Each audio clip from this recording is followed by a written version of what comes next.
Everyone thinks that teens in our world today use alcohol, tobacco, or drugs to cope with everyday struggles. You may think they do. But they don't. Welcome to the But They Don't podcast, a podcast for teens by teens. Join us as we cover substance use prevention, mental health, community conversations, and more. Welcome back to another episode of But They Don't podcast. I'm Kadasia. And I'm Gabe. Kadasia, it's been a while since we've hosted together, so how's your school year been going so far? It's going really good so far. How about you? Pretty good. I only have one class this quarter, so I go in for second period, and then I'm done for the day, which is nice. Aren't you lucky?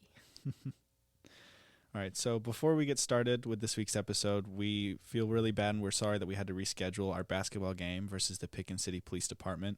And we will reschedule, but we wanted to give a shout out to one of our business sponsors, and that is Mattress Store by Wilson. Located in Pickens, Mattress Store by Wilson is a local, family-owned and operated store with an amazing selection of furniture and mattresses. Stop by to see them, and be sure to tell them the youth board sent you. So this week's topic is really important, especially with school starting back up.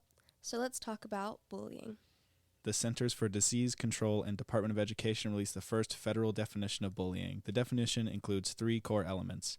1, unwanted aggressive behavior.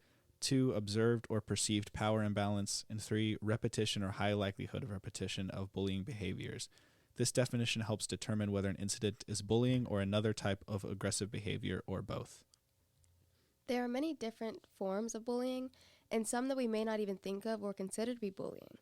According to StopBullying.com, these are the most prevalent forms of bullying: being the subject of rumors or lies, being made fun of or called names or insulted, pushed, shoved, tripped, or spit on, leaving out, exclusion, threatened with harm, others tried to make them do things that they did not want to do, and property was destroyed on purpose. Cyberbullying can also be very common with all the technology that we have access to today. StopBullying.gov shared these statistics about cyberbullying.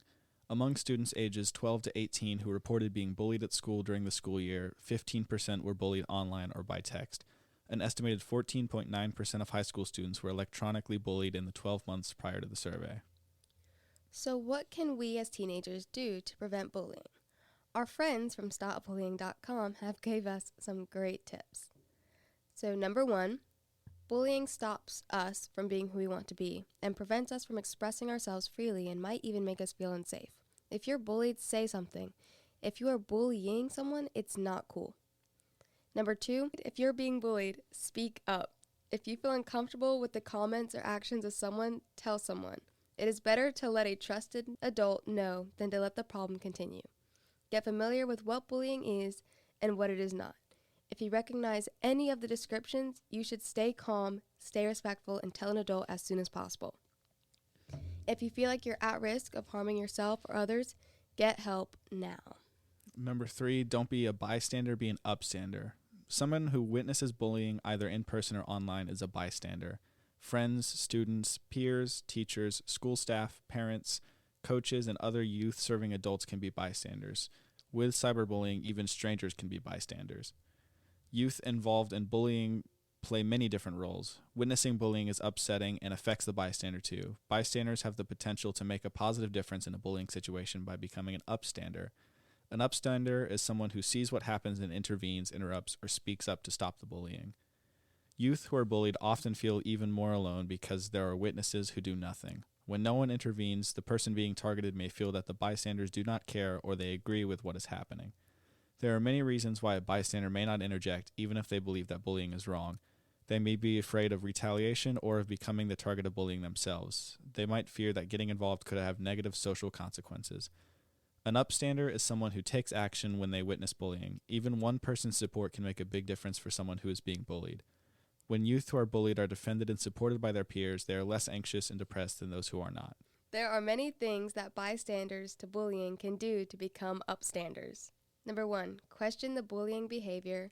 Simple things like changing the subject or questioning the behavior can shift the focus. Number 2, use humor to say something funny and redirect the conversation. Number 3, there is strength in numbers too. Bystanders can intervene as a group to show there are several people who don't agree with the bullying. Number 4, walk with the person who is the target of bullying to help diffuse potential bullying interactions.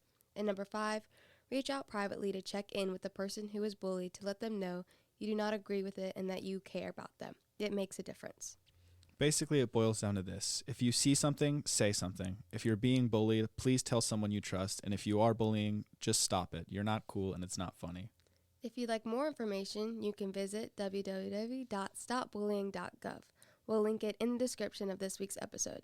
If you found this episode helpful, be sure to share it with a friend who you think would find value in it. Now, for some upcoming events. We are excited to announce that we are starting our own merch shop, but they look good. We will have a soft launch with just a few projects designed by members of the Youth Board coming up on August 26th. Stay tuned to our social media pages for more information.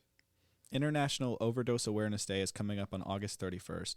Behavioral Health Services of Pickens County is hosting a drive-through Narcan event on this day, located at 208 East 1st Avenue in Easley. Community members can drive through to receive Narcan, fentanyl test strip kits, and Deterra pouches. Follow Behavioral Health Services of Pickens County on Facebook for more information. And finally, save the date. October 28th, we are partnering with Pickens County City Police Department to host a Halloween party. There will be a live DJ, costume contest, Halloween trivia, and more. We will even be raffling off a pair of Beats headphones to one of the first 75 people to register. Registration and more information will be coming out soon, so be sure to follow us on all our social media platforms to keep up with the latest. Speaking of social media, you can find us on Facebook at Pickens County Youth Board and on Instagram and TikTok at WeArePCYB. And remember to help us spread awareness about bullying by sharing this episode, and we will see you guys next week.